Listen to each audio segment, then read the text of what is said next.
Welcome to Pouls-Kitchen. This is Chef Paul. Today we're going to be doing some pineapple tuna sandwiches. I hope you like. Please hit the like, share, subscribe, and give us a chance and take a look at this beautiful sandwich. It's going to be tasty, it's going to be delicious, and it's going to be surprising. So please tune in to see what it turns out like. Have a great day.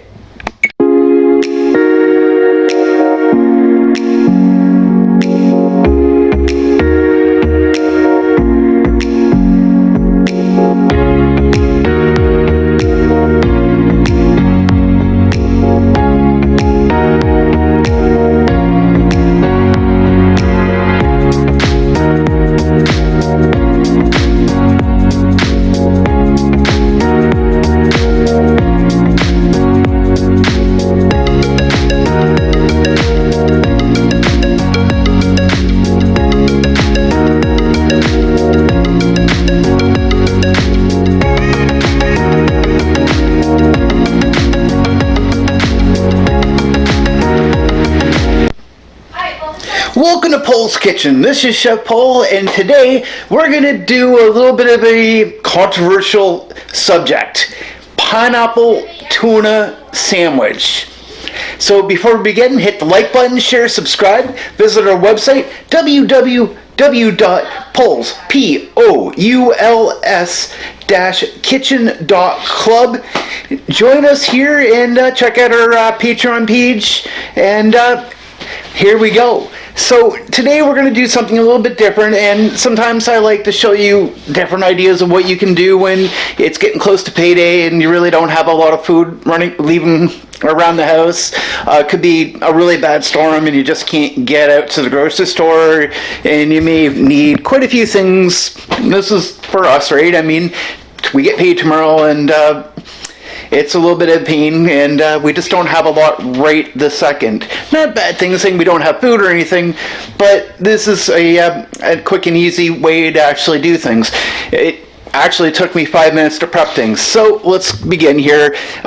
Amy's working, and I just wanted to get this done. So I'm going to be filming, so you're not going to see a whole lot of me. And I know what you're saying. Thank you. And that's all right. So prepping wise, it's 5 minutes. You have to use a can opener. We have some canned tuna. Try to get the best tuna you can get. If you can actually get real tuna, that's good too. We got some canned chunk pineapples.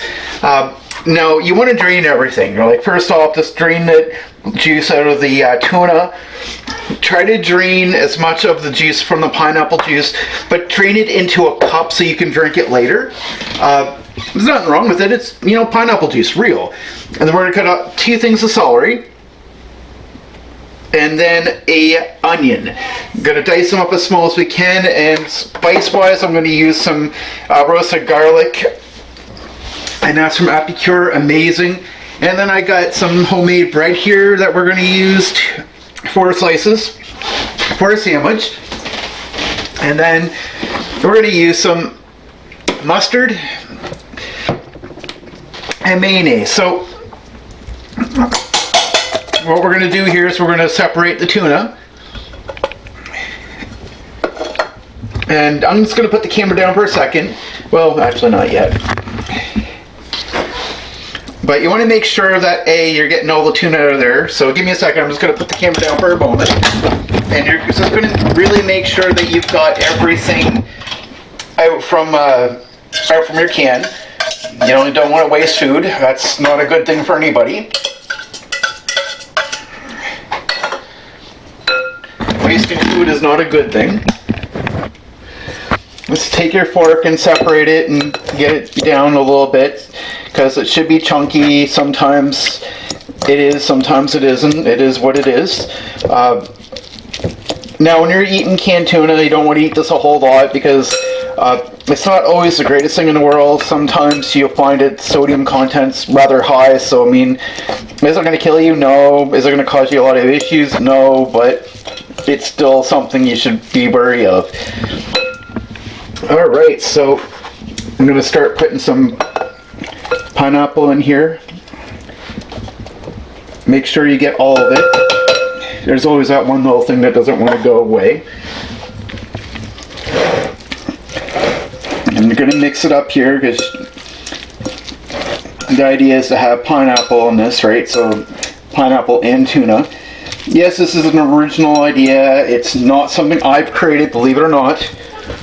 And I'm the guy that will sit there and tell you and argue with you until you're blue in the face that yes, indeed, pineapple does belong on pizza.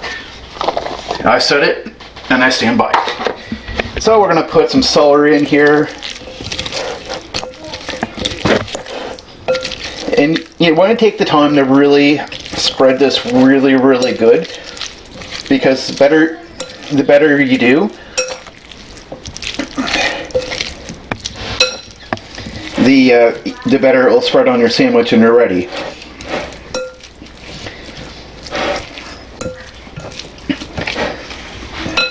So now we're going to get the onions.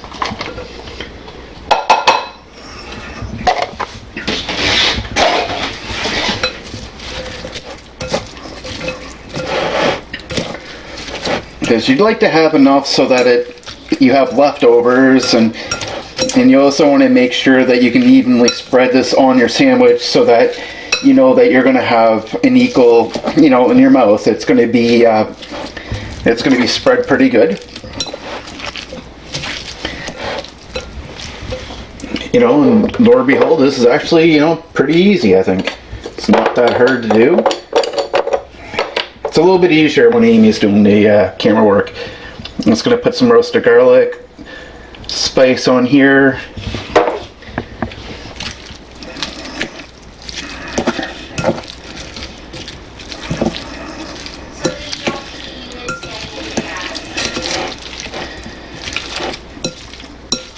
Now this is obviously more than you're going to need for a couple sandwiches. Put it in Tupperware, stick it in your fridge, and have more sandwiches later. It's really not that hard to do. It's very easy, and you know what? I think this is going to taste great. I have a buddy of mine who, tried to tell me that the Subway tuna sandwiches were really, really amazing, and I found it funny, to be honest with you. I really did. I thought it was hilarious because, how good could it be? I mean, it's just a cheap sandwich because real tuna's expensive, but canned tuna really isn't. And I just thought it wasn't going to be that great, but turns out I really like it. So this is basically it. So you're going to go over, I'm going to use some mustard and some mayo and use that way, but that's me. I mean, when you make your sandwich, try something else if you want, not a big deal. So I'm not going to make you guys watch me make a sandwich. You don't need to see that. But that's basically it. Let me know what you guys think and what you guys think it tastes like. Please leave the hate speech alone. I mean, pineapple has a right to be eaten too. So anyways, please hit the like, share, subscribe. Check out our Patreon. And we really appreciate you guys, and talk to you later.